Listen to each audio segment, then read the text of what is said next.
네, 비밀 침해죄 등에 대해서 살펴보도록 하겠습니다. 제목은 비밀 관련죄라고 제가 나름대로 정해봤는데 316조 이하입니다. 조문을 보시죠. 제 316조 비밀 침해 1항 봉함 기타 비밀 장치한 사람의 편지, 문서 또는 도화를 개봉한 자는 3년 이하의 징역 등에 처한다. 제2항 봉함 기타 비밀 장치한 사람의 편지, 문서, 도화 또는 전자기록 등 특수매체 기록을 기술적 수단을 이용하여 그 내용을 알아낸 자도 제1항의 형과 같다. 317조 업무상 비밀 누설 1항 의사, 한의사, 치과의사, 약제사, 약종상, 조산사, 변호사, 변리사, 공인회계사, 공증인, 대사업자나 그 직무상 보조자 또는 차등의 직에 있던 자가 그 직무 처리 중 지득한 타인의 비밀을 누설한 때에는 3년 이하의 징역 등에 처한다. 제2항 종교직에 있는 자 또는 있던 자가 그 직무상 지득한 사람의 비밀을 누설한 때에도 전항의 형과 같다.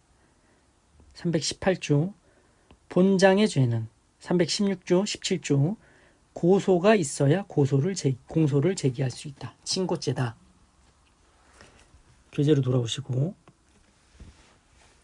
자 이제 다 모였습니다. 정리를 해보겠습니다. 반의사 불벌죄, 친고죄 다 모였습니다. 정리를 해보겠습니다.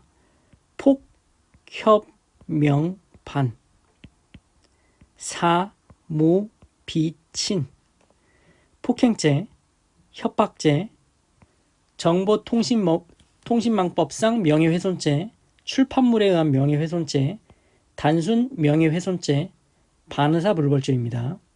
하지만 명예훼손죄 중에서도 사자 명예훼손죄, 모욕죄, 그리고 비밀침해 누설죄, 방금 보았던 316조 비밀침해죄, 317조 업무상 비밀 누설죄 말씀드리는 겁니다. 이것은 친고죄입니다. 폭협 명반, 사모 미친 외워두시죠. 외워두시면 편합니다. 자, 지금 316조, 317조의 죄를 보고 있습니다. 비밀이란 무엇이냐? 주체는 개인적인 비밀이에요. 국가나 공공단체 아닙니다. 국가나 공공단체로 간다면 공무상 비밀 침해죄라든지 누설죄, 국가적 법익 침해죄로 가겠죠.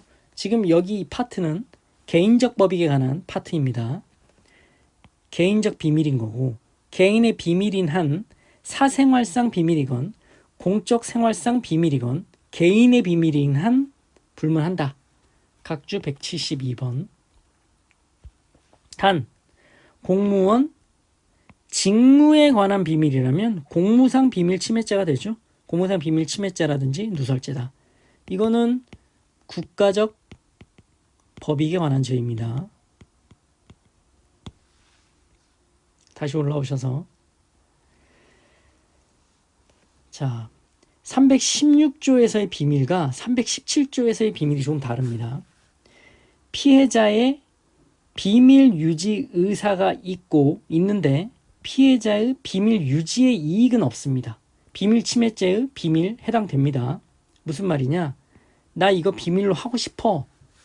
피해자의 비밀 유지 의사는 있는 거예요. 그런데 사실 이거는 비밀로 보기에는 가치가 떨어진다는 거죠. 그래도 이거는 316조에서 보호하고자 하는 비밀에 해당된다라는 것이고요. 형식적 의미의 비밀이라는 거죠. 자, 그런데 317조에서 이 비밀의 개념은 실질적 의미의 비밀입니다. 피해자의 비밀 유지 의사도 있고 이건 비밀로 해야 돼. 피해자의 비밀 유지의 이익도 있는 겁니다. 실질적으로 비밀로 보호할 가치가 있어야 되는 겁니다. 이때 비밀을 업무상 비밀 누설죄의 객체 보호 대상으로 보는 것입니다. 316조, 317조와 같은 장에 있지만 보호하고자 하는 비밀의 개념이 다르죠. 316조의 비밀은 형식적 의미의 비밀이고 317조에서의 비밀은 실질적 의미의 비밀이다. 차이는 여기서 있다. 실질적으로 비밀의 가치가 있는가? 자, 본격적으로 316조 보시죠. 비밀 침해죄, 친고죄라고 말씀드렸습니다. 비밀 침해 친고죄. 만약에 정보통신망법에 의해서 처리되는 개인의 정보를, 타인의 정보를, 비밀을 침해하는 경우에는 정보통신망법에 따라서 처벌합니다. 특별법인 거죠. 참고로 알아두시고. 자, 316조 1항. 봉함 기타 비밀 장치안. 안 보이게 해놨다라는 거예요. 우편 엽서 해당 안 되겠죠? 이건 오픈되어 있으니까. 사람의 편지, 문서 또는 도화를 개봉한 자는 3년 이하의 징역 등에 처한다. 개봉했으면 기수예요. 내용 지득할 필요가 없습니다. 추상적 위헌범이고 미수범 처벌하지 않습니다. 개봉했으면 기수다. 1항은. 자, 2항.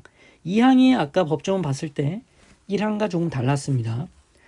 봉함 기타 비밀 장치한 사람의 편지, 문서, 도화 또는 전자기록 등 특수매체 기록을 만약에 정보통신망에 의해서 처리나 보관되거나 전송되는 타인의 비밀을 침해했다. 그러면 특별법인 정통법 49조로 갑니다.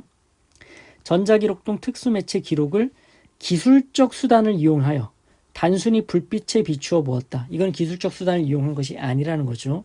하여 그 내용을 알아낸 자도 1항은 개몽한 자는 이렇게 되어 있지만 2항은 그 내용을 알아낸 자도 3년 이하의 징역 등에 처한다라는 것이죠.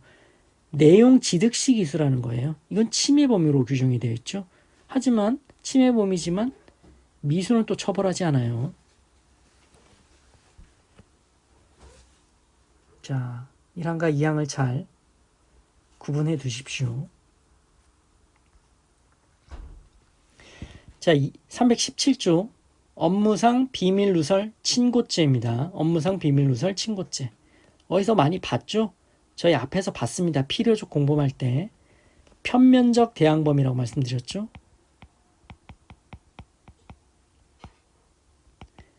필요적 공범은 내부 가담자 사이에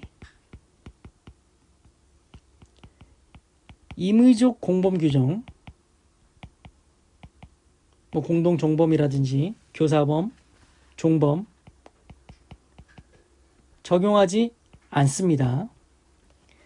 따라서 편면적 대항범이니까 처벌되지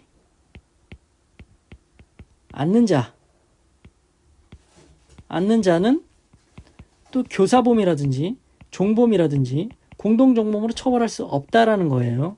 끝까지 처벌하지 않겠다는 입법자의 의지라고 말씀드렸죠. 그래서 업무상 비밀누설의 교사방조죄는 불처벌한다. 업무상 비밀누설, 교사방조, 불처벌, 무조건 불처벌이에요. 무조건. 네. 그래서 업무상이라는 것은 진정신분범이라는 거죠. 제한적 열고이고 그 직무 처리 중 취득하여야 한다는 것이고 비밀이란 조문에 있습니다. 누설은 비밀을 아는 사람이 아니라 모르는 사람에게 도달하면 기수입니다. 도달하면 상대방의 현실적 인식 불효합니다. 추상적 위헌범이라는 거죠. 미수범 처벌하지 않습니다. 다 연결이 되죠.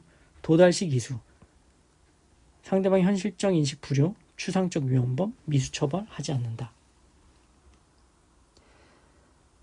네, 지금까지 비밀 침해죄, 업무상 비밀 누설죄에 대해서 살펴보셨습니다. 고생하셨습니다.